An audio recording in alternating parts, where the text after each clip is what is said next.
అన్పార్లమెంట్ నేను మాట్లాడలేను. ఎందుకంటే ఒక బీసీ సంఘంలో 25 సంవత్సరాలుగా ఉద్యమం చేస్తూ ఉన్నాం. మేము ఇప్పటి వరకు ఎంతోమంది ముఖ్యమంత్రులను చూసినాం, ఎంతోమంది మంత్రులను చూసినాం. ఎక్కడ కూడా మేము అన్పార్లమెంట్ లాంగ్వేజ్ ఉపయోగించలేదు. ఎక్కడ కూడా ఏదైనా సమస్య దృష్టికి వస్తే సమస్యల మీద మాట్లాడి ఆ మాటను ఏ విధంగా రాష్ట్ర ప్రభుత్వానికి చెప్పాలనేటువంటి ధోరణిలో చెప్పాము. కానీ మీరేమన్నారు? 50 సంవత్సరాలు. వాస్తవంగా ఈయన యువజన విభాగాన్ని వయసు ఎంత? ఆయన వయసు ఎంత అంటే ఆయన 75, 65, 50 సంవత్సరాల?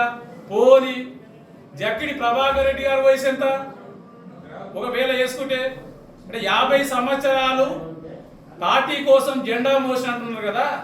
మరి అంటే ఇప్పుడు 75 సంవత్సరాలు ఉన్నాయా జక్కిడి ప్రభాకర్ రెడ్డికి? అంటే మేము అడుగుతాము, 50 సంవత్సరాలు నిజంగా పార్టీ కోసం పనిచేస్తే అసలు మీ వయసు ఎంత ఉండాలి? ఈ రోజుకు ఒకసారి గ్రహించాలి. నెంబర్ 2, 50 సంవత్సరాలు మీరు చేశారని చెప్తారు. వాస్తవంగా ఉద్దేశించి వాస్తవంగా పెద్ద మనిషి లాంటి వ్యక్తులు మీ ఇంట్లో ఉంటారు.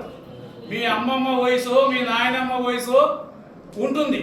కానీ ఏ విధంగా మాట్లాడాలి గౌరవపదంగా అది వదిలిపెట్టి ఎన్నో పార్టీలు, నేను ఈ సందర్భంగా మీడియా సమావేశానికి చెప్తా ఉన్నాను, ఇలా పార్టీలు మారిన ఎవరున్నారండి?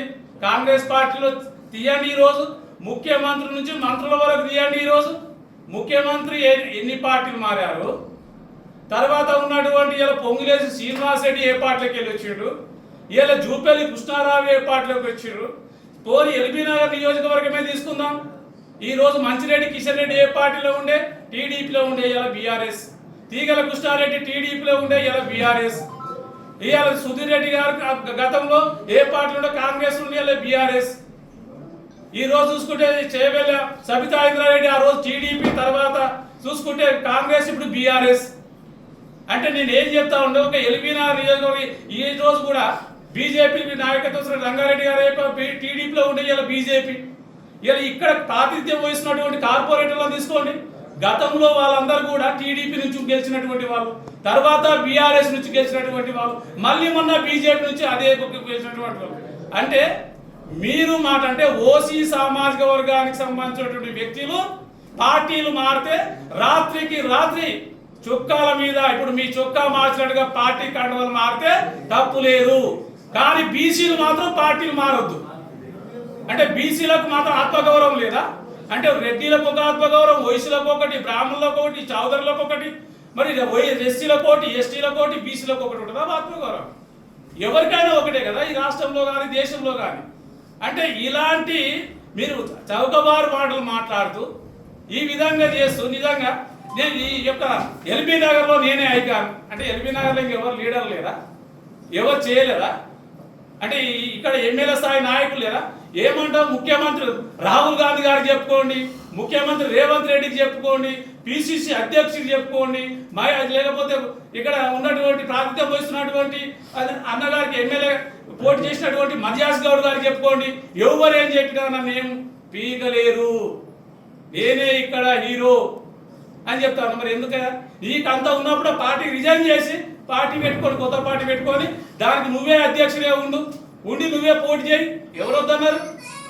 ఈ విధంగా మన పిసిసి అధ్యక్షుడు అంటే 35 సంవత్సరాలు తనకు ఉన్నటువంటి వ్యక్తిగతమైనటువంటి ఆస్తిని, తల్లిదండ్రులు ఆస్తిని మొత్తం తెగనమ్మి 35 సంవత్సరాలు పార్టీ కోసం పనిచేస్తే పిసిసి అధ్యక్షుడికి వచ్చింది. మొన్న మధ్యాసి గౌడ్ గారికి రాజశేఖర రెడ్డి ఉన్నప్పుడు తెలంగాణ ఉద్యమంలో ఎవరు మాట్లాడలే? ఆ రోజు మీ నోట్లు ప్లాస్టర్లు వేసుకొని కూర్చురు. ఎవడన్నా తెలంగాణ ఉద్యమం గురించి మాట్లాడారా? ఎవరికైనా తెలంగాణ ఉద్యమం గురించి పోరాటం చేసిరా? ఇలా ఎల్బీ నగర్లో కాసో శ్రీకాంత్ చారి చనిపోయాడు. ఈ తెలంగాణ ఉద్యమంలో 1200 మంది విద్యార్థులు బీసీలు బలిదానం చేసిరు. మరి ఈ సామాజిక వర్గాల నుంచి దాదాపు 15% ఉన్నారు కదా. మరి ఎంతమంది తెలంగాణ కోసం ఆత్మ బలిదానం చేశారు? ఆ లెక్కలు కూడా చెప్పండి, మీరు ఆ లెక్కలు కూడా వివరించండి.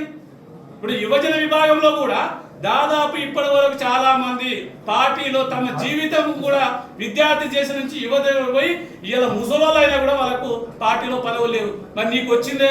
ఏ విధంగా వచ్చింది? మీరు ఏం చేసిరని వచ్చింది?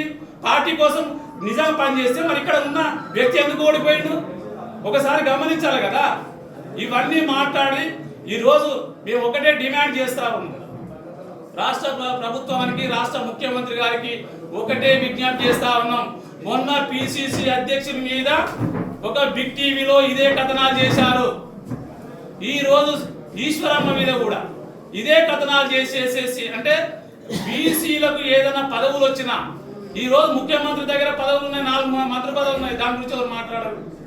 అడగండి కదా, మరి కొంతమంది చెప్పి అడగవచ్చు కదా, మరి ఎందుకు మాట్లాడారు ఆ అంశం మీద? ఎందుకు చెప్పరు? అంటే బీసీలకు ఏదైనా పోస్ట్ వస్తే సార్ కట్టుకున్నాను అనుకో. ఇలా క్యాబినెట్లో ఎంతమంది ఉన్నారు? అసలు జనాభా ఎంత మీది? మొత్తం టోటల్ జనాభా అయితే ఓసీ జనాభా మొత్తం రాష్ట్రంలో 15%. మరి ప్రాతినిధ్యం వహిస్తున్నది ఎంత? 60% ప్రాతినిధ్యం వహిస్తున్నారు. మరి దాని గురించి ఎందుకు మాట్లాడరు? అరే మాకు ఈరోజు చెప్పాడు కదా, ఆ రోజు ఎమ్మెల్సీ చెప్పాడు జీవన్ రెడ్డి గారు, ఏం చెప్పారు? అరే మనం 15% ఏమున్నామా? 15%లో మనము రెడ్డి సామాజికంలో 6% ఏమున్నాం. మరి 6% ఉన్నటువంటి వాళ్లకు 40% పదవులు తీసుకుంటున్నాము. ఇది చాలా అన్యాయం అని చెప్పేసి జీవన్ రెడ్డి గారు